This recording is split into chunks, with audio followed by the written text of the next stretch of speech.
hidupku menggenapi firman-Mu.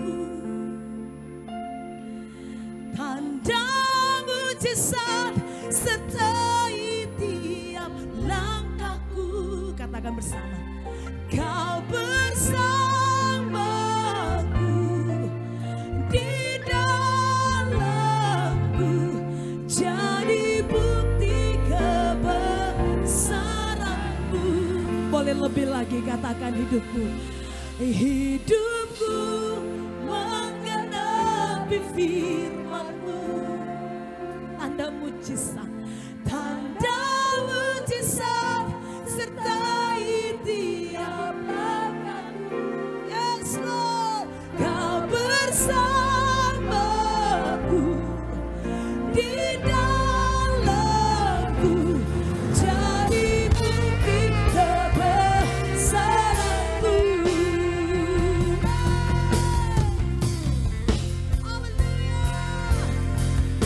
Berikan tepuk tangan bersama-sama kepada Tuhan.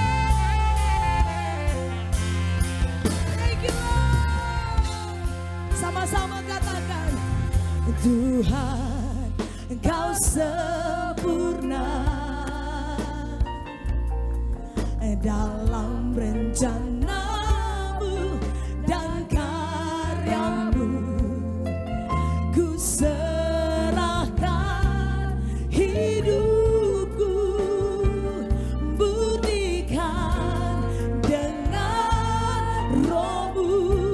Katakan kepada Tuhan sama-sama. Tuhan, Kau sempurna dalam rencana-Mu, dalam rencana-Mu dan karya-Mu. Ku serahkan hidupku, buktikan dengan Roh-Mu. Ya.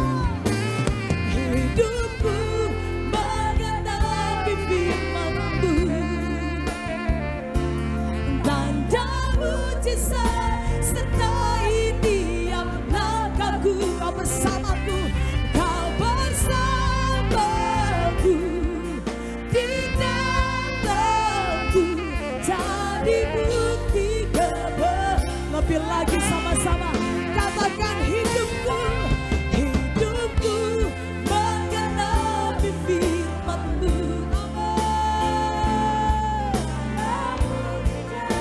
Sertai tiap langkahku, Kau bersamaku di dalamku, jadi bukti kebesaran-Mu. Mari angkat kedua tangan sama-sama. Katakan, hidupku menggenapi firman-Mu. Tanda mujizat sertai tiap langkahku. Kau bersamaku, jadi bukti kebesaran, jadi bukti kebesaran-Mu, jadi bukti sekali lagi, jadi bukti kebesaran-Mu, jadi bukti kebesaran-Mu. Mari kita berikan tepuk tangan sorak-sorai hanya bagi Yesus. Shalom saudara-saudara semua yang terkasih dalam Kristus Yesus. Kembali kita hari ini beribadah kepada Tuhan. Dan hari ini kita tetap masih beribadah online sampai nanti awal April. Karena kita masih dalam keadaan PSBB, tetapi tidak mengurangi semangat kita untuk tetap beribadah kepada Tuhan. Saudara, siapkan hati saudara, siapkan dengan sikap beribadah yang benar, dan dengarkan firman Tuhan, ikuti firman Tuhan dengan baik. Saya percaya Tuhan akan memberkati saudara, bahkan menyertai saudara sepanjang hidup saudara, bahkan minggu-minggu ini yang begitu berat bagi saudara, saudara akan disertai, ditolong diberkati Tuhan. Sebelum beribadah, mari kita berdoa terlebih dahulu. Bapa di surga, di dalam nama Tuhan Yesus Kristus, Kami kembali beribadah kepada Engkau Tuhan pada hari ini. Kami bersyukur, berterima kasih kepada Engkau atas penyertaan-Mu, perlindungan-Mu, berkat-berkat-Mu sepanjang minggu ini Tuhan. Dan kalau kami boleh ada saat ini beribadah kepada Engkau, ini hanya kemurahan-Mu saja Tuhan. Kami rindu dengar firman-Mu, kami rindu selalu beribadah, kami rindu selalu memuji, menyembah Engkau dalam setiap hidup kami Tuhan. Kami percaya kami tidak bisa hidup tanpa Engkau. Tuhan, kalau sebentar lagi kami mau menerima tubuh dan darah-Mu Tuhan, itu perjamuan kudus untuk mengingat-ingat akan kebaikan-Mu, akan pengorbanan-Mu dari kasih sayang Tuhan. Kau berkati setiap jemaat dimanapun berada Tuhan. Engkau berkati, Engkau persiapkan hati kami untuk menerima tubuh dan darah-Mu Tuhan. Ampuni dosa-dosa kami. Terima kasih Bapak, dan kami akan mulai ibadah kami di dalam nama Tuhan Yesus Kristus. Haleluya. Amin. Shalom saudara yang kekasih dalam Kristus Yesus. Hari ini adalah minggu pertama bulan Maret. Dan pada hari ini kita ada perjamuan kudus ya. Bagi saudara yang saat ini mungkin tidak punya roti perjamuan atau anggur perjamuan, saudara bisa memakai roti apa saja, crackers atau roti kering ya, dipotong kecil-kecil dan pakai teh, pakai apapun saudara. Ini hanya sebagai lambang saja saudara, bahwa tubuh Yesus dihancurkan dan darah Yesus tercurah. Esensinya adalah kita mengingat-ingat akan kebaikan Tuhan, mengingat-ingat akan pengorbanan Yesus kayu salib, supaya kita hidup di dalam kuasa salib Tuhan. Mari kita boleh angkat roti kita, dan sebelumnya akan saya bacakan mengenai roti hidup ini. Dari Yohanes 6 ayat 48 sampai 59. Akulah roti hidup. Nenek moyangmu telah makan mana di padang gurun dan mereka telah mati. Inilah roti yang turun dari surga. Barang siapa makan daripadanya, ia tidak akan mati. Akulah roti hidup yang telah turun dari surga. Jikalau seorang makan dari roti ini, ia akan hidup selama-lamanya. Dan roti yang kuberikan itu ialah dagingku, yang akan kuberikan untuk hidup dunia. Orang-orang Yahudi bertengkar antara sesama mereka dan berkata, bagaimana ia ini dapat memberikan dagingnya kepada kita untuk dimakan? Maka kata Yesus kepada mereka, aku berkata kepadamu, sesungguhnya jikalau kamu tidak makan daging anak manusia dan minum darahnya, kamu tidak mempunyai hidup di dalam dirimu. Barang siapa makan dagingku dan minum darahku, ia mempunyai hidup yang kekal. Dan aku akan membangkitkan dia pada akhir zaman. Sebab dagingku adalah benar-benar makanan, dan darahku adalah benar-benar minuman. Barang siapa makan dagingku dan minum darahku, ia tinggal di dalam aku, dan aku di dalam dia. Sama seperti Bapa yang hidup mengutus aku, dan aku hidup oleh Bapa. Demikian juga barang siapa yang memakan aku, akan hidup oleh aku. Ini roti yang turun dari surga. Bukan roti seperti yang dimakan nenek moyangmu, dan mereka telah mati. Barang siapa makan roti ini, ia akan hidup selama-lamanya. Semuanya itu dikatakan Yesus di Kapernaum ketika ia mengajar di rumah ibadat. Mari kita berdoa saudara. Tuhan Yesus, terima kasih untuk pengorbanan-Mu di atas kayu salib. Kami percaya bahwa Engkau anak Allah, Engkau Tuhan yang turun ke dunia untuk menjadi manusia, untuk menjadi tebusan bagi kami Tuhan.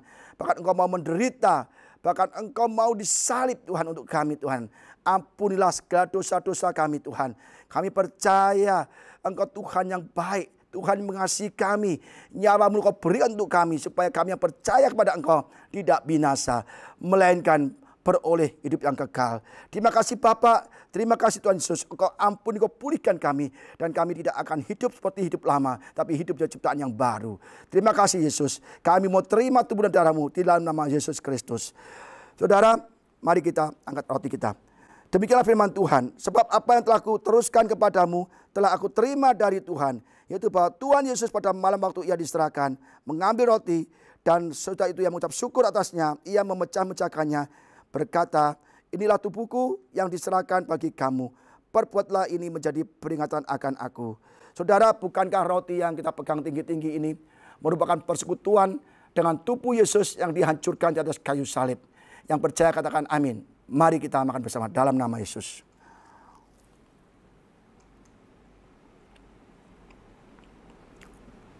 Terima kasih Tuhan untuk tubuh-Mu yang dihancurkan di atas kayu salib. Bahkan oleh bilur-bilur-Mu kami disembuhkan. Siapapun kami Tuhan, apapun sakit kami percaya melalui bilur-Mu kami telah disembuhkan. Terima kasih Bapak, terima kasih Yesus. Mari saudara kita angkat tinggi-tinggi cawan ini. Mari kita angkat cawan kita. Dan kita pandang sekali lagi tubuh Yesus yang dihancurkan di kayu salib, darah yang tercurah untuk menebus dosa-dosa kita. Demikianlah firman Tuhan. Demikian juga ia mengambil cawan sesudah makan, lalu berkata, cawan ini adalah perjanjian baru yang dimeteraikan oleh darahku. Perbuatlah ini setiap kali kamu meminumnya, menjadi peringatan akan aku. Saudara, bukankah cawan dan anggur yang kita angkat tinggi-tinggi ini merupakan persekutuan dengan darah Yesus yang dicurahkan untuk penebusan dosa kita? Mari kita minum bersama dalam nama Yesus.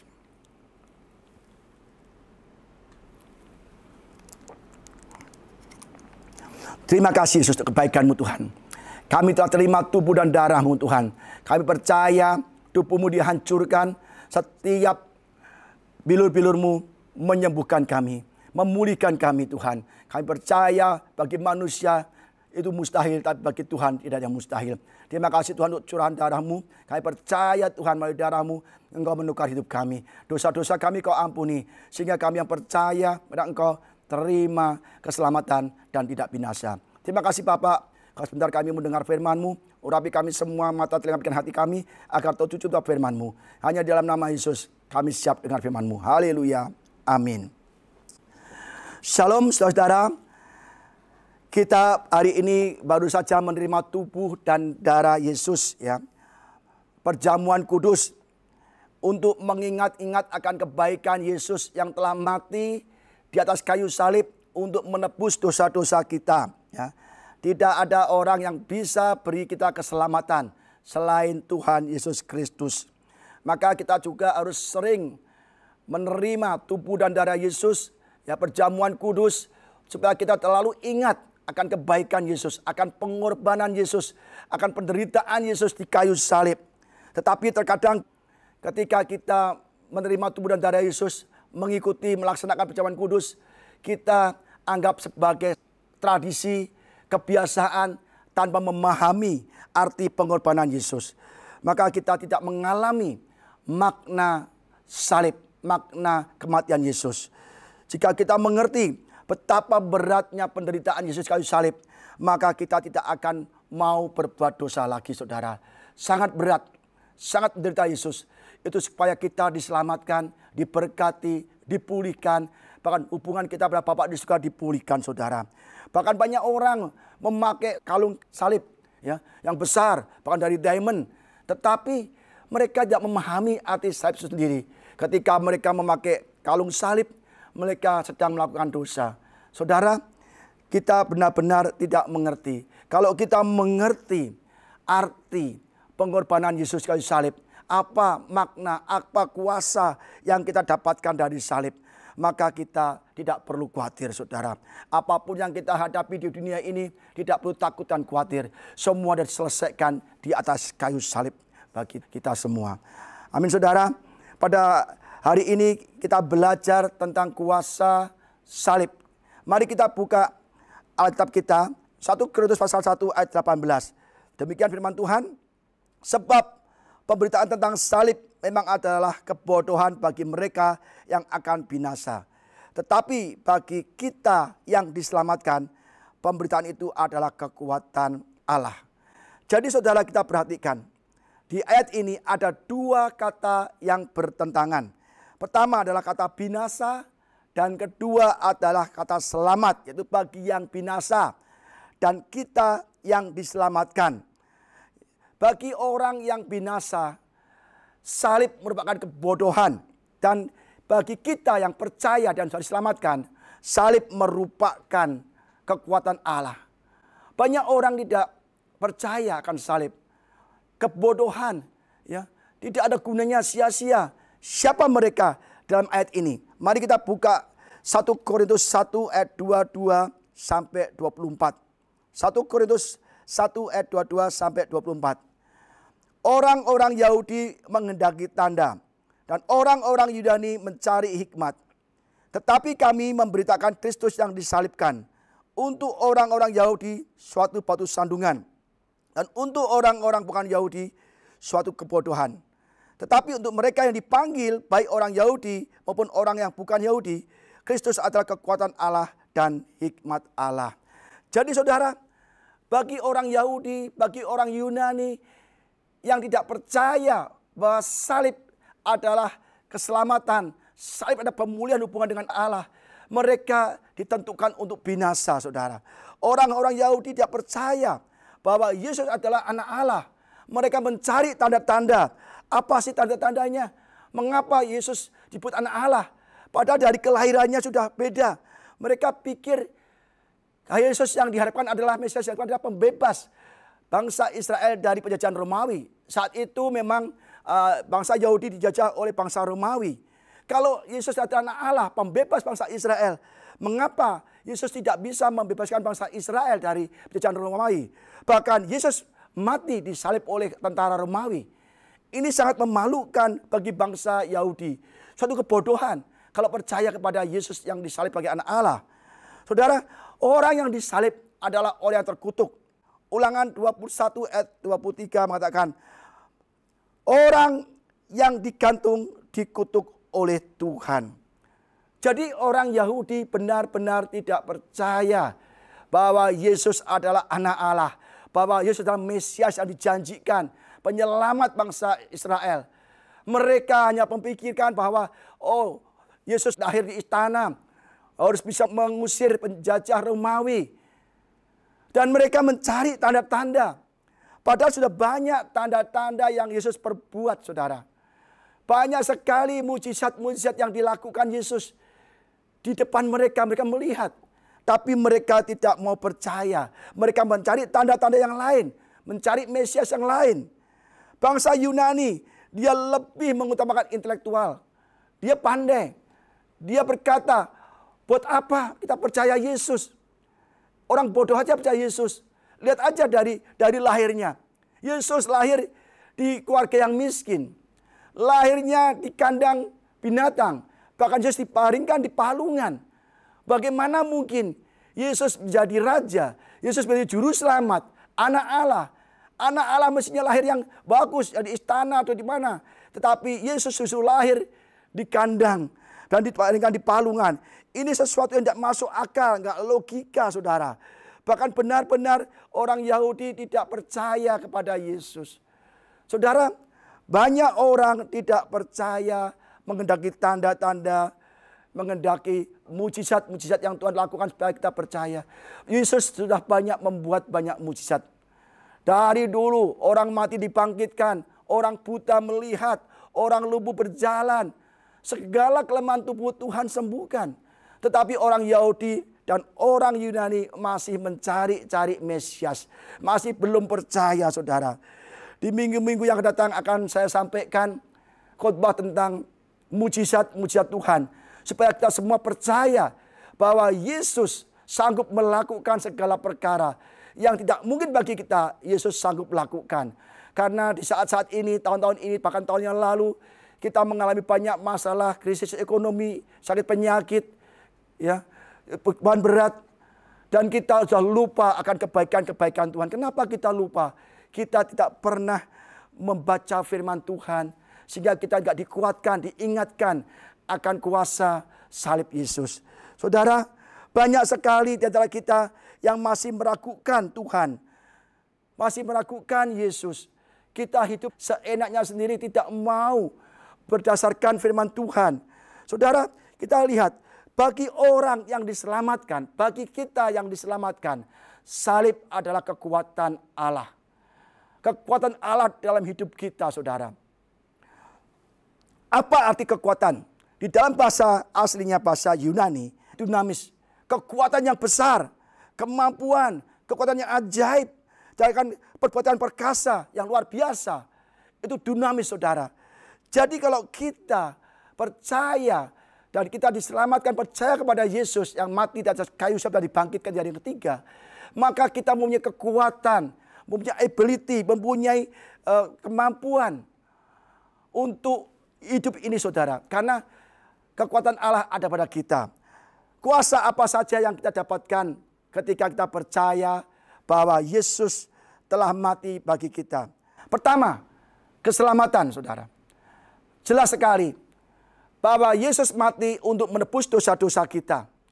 Barang siapa percaya kepadanya tidak akan binasa, tetapi melainkan beroleh hidup yang kekal. Kita baca di Efesus 1 ayat 7. Sebab di dalam Dia dan oleh darahnya kita peroleh penebusan, yaitu pengampunan dosa menurut kekayaan kasih karunia-Nya. Jelas saudara, bagi kita yang percaya di dalam Tuhan, kita diselamatkan dan kita hidup menurut kasih karunia-Nya. Banyak orang tidak percaya. Mereka tidak menerima Yesus sebagai Tuhan dan penguasa hidup mereka. Maka mereka tidak punya kekuatan Allah dalam hidupnya, saudara. Mereka bekerja keras mencari ke sana kemari. Bahkan mereka juga mencari keselamatan di luar Yesus. Tidak ada, saudara. Yesus berkata, "Akulah jalan ke surga. Akulah jalan kebenaran dan hidup. Tidak ada satu orang pun yang sampai ke Bapa ke surga tanpa melalui aku."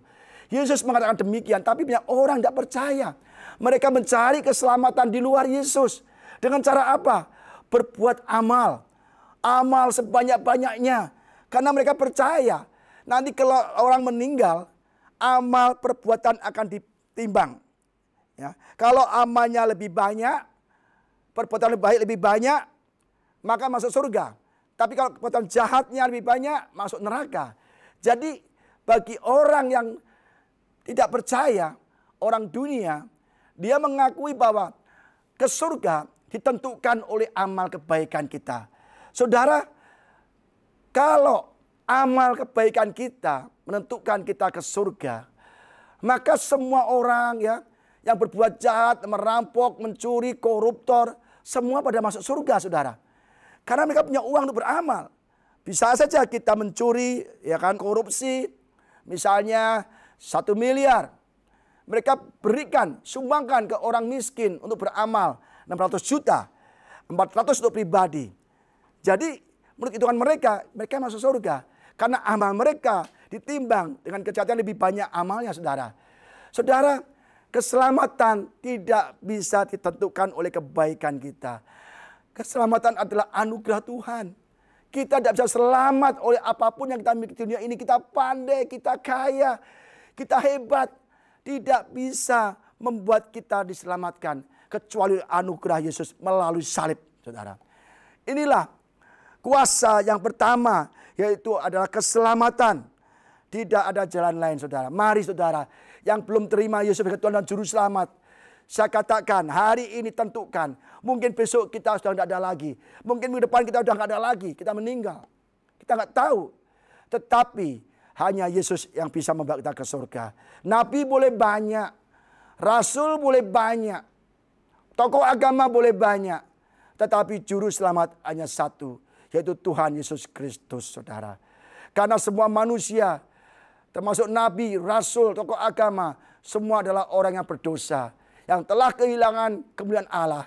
Hanya Yesus yang tidak berdosa. Karena Yesus adalah anak Allah dan Juru Selamat, saudara.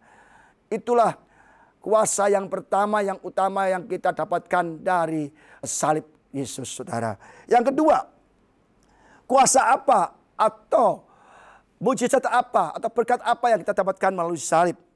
Kesembuhan dari sakit penyakit kita.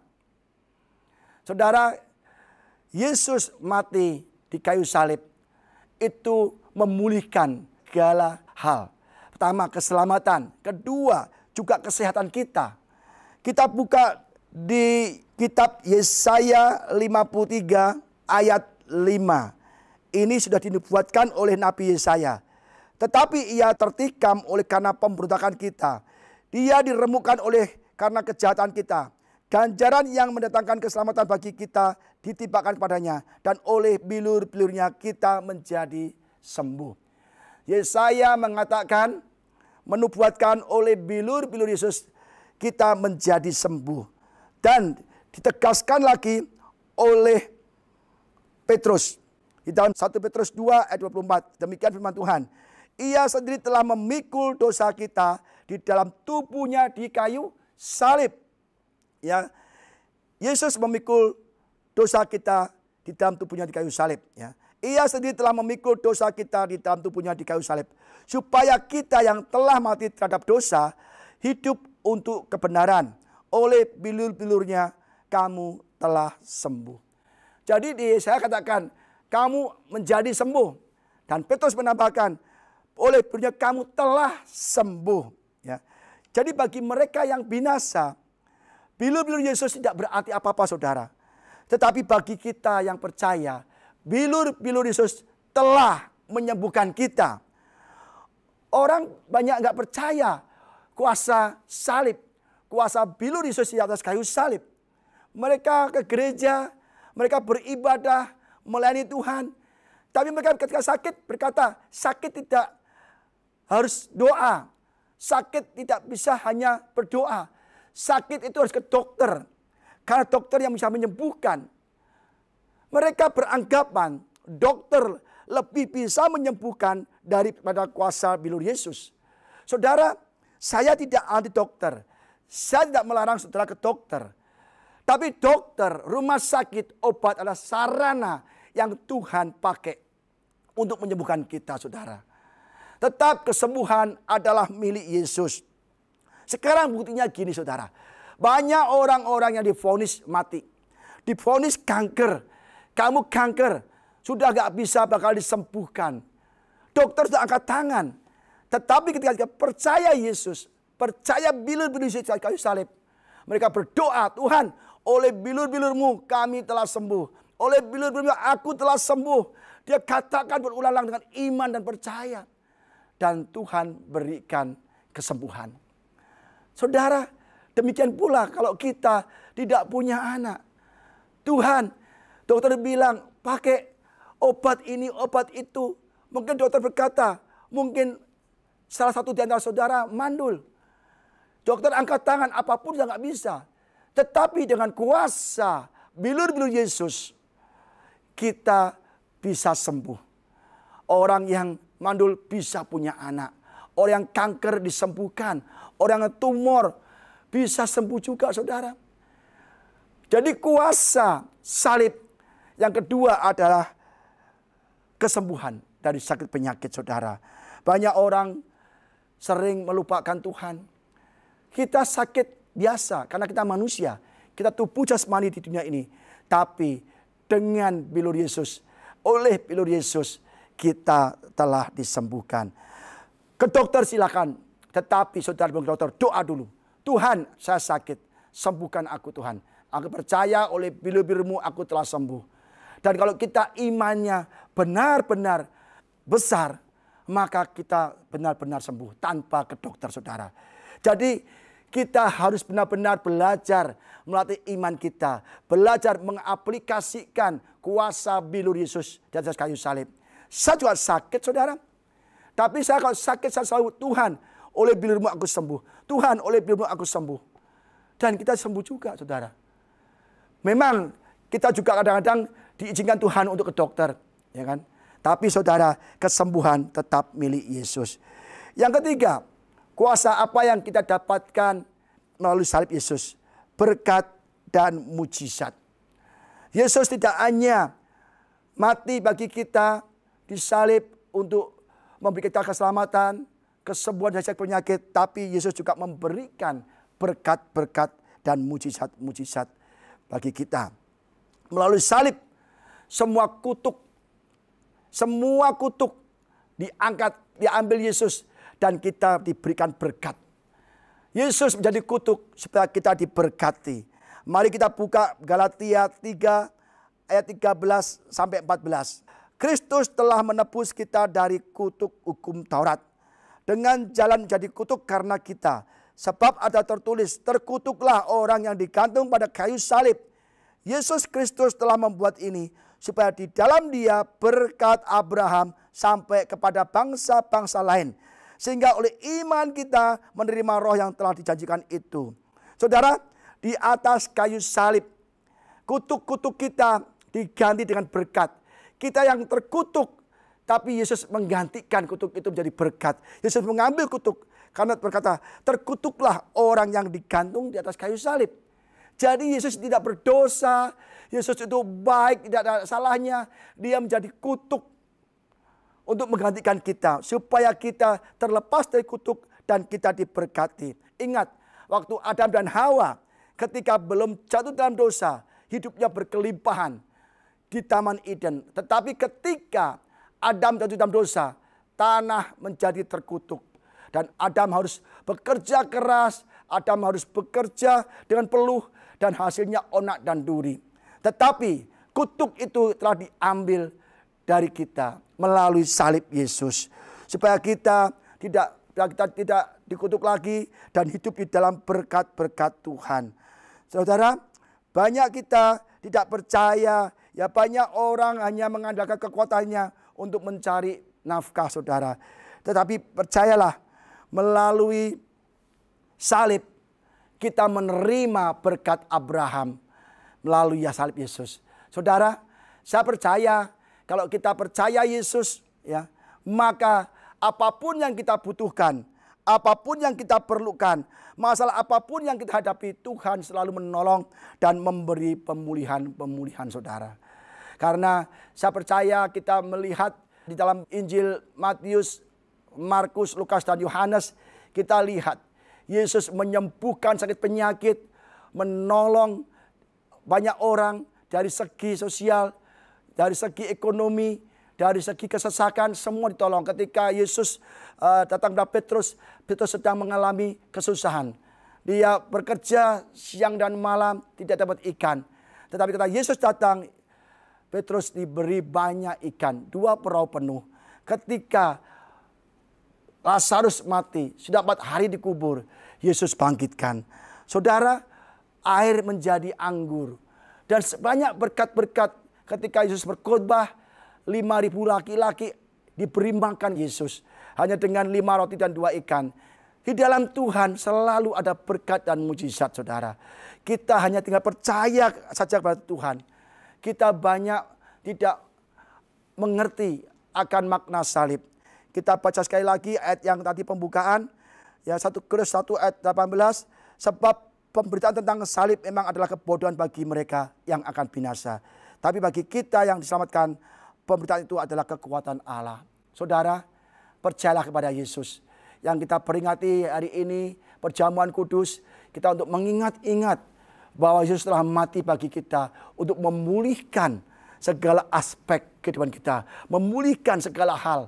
Mungkin saat ini kita belum selamat, kita belum terima Yesus. Mari ambil keputusan, terima Yesus sebagai Tuhan dan Juru Selamat. Alami salib Yesus dan kita diselamatkan. Yang saat ini kita mungkin sakit, percayalah, bilur Yesus di kayu salib itu menyembuhkan kita semua, telah menyembuhkan. Mungkin saat ini kita kekurangan berkat, kekurangan keuangan, ada masalah keluarga. Percayalah, Tuhan memulihkan kita. Bahkan di kayu salib Tuhan memulihkan hubungan kita pada Bapa di surga.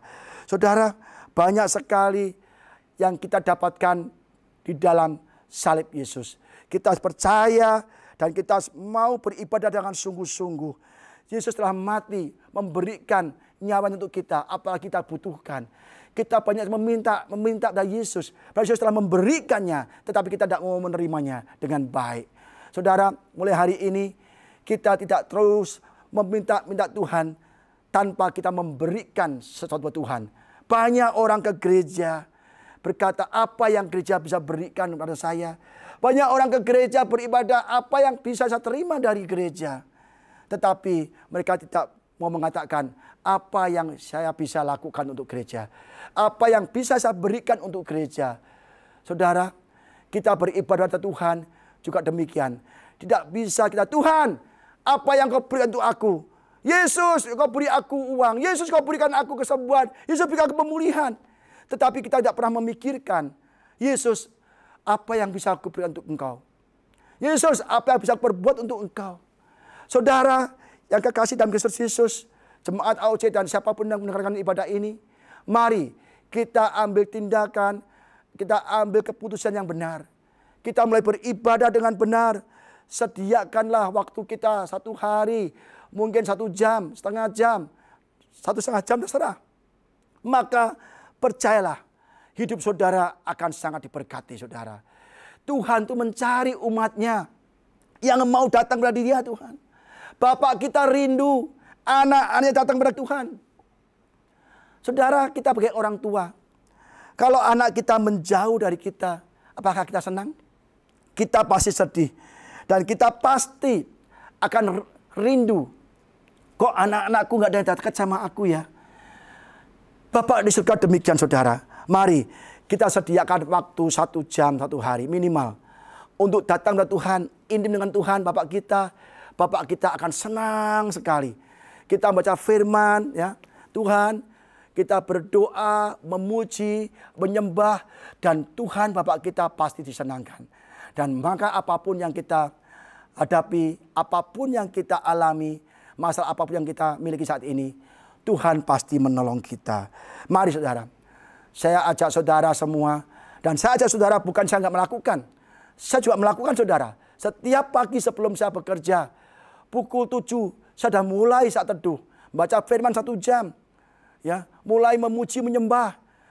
Ya, terus habis itu mulai berdoa 1,5 jam minimal sampai 2 jam setiap pagi.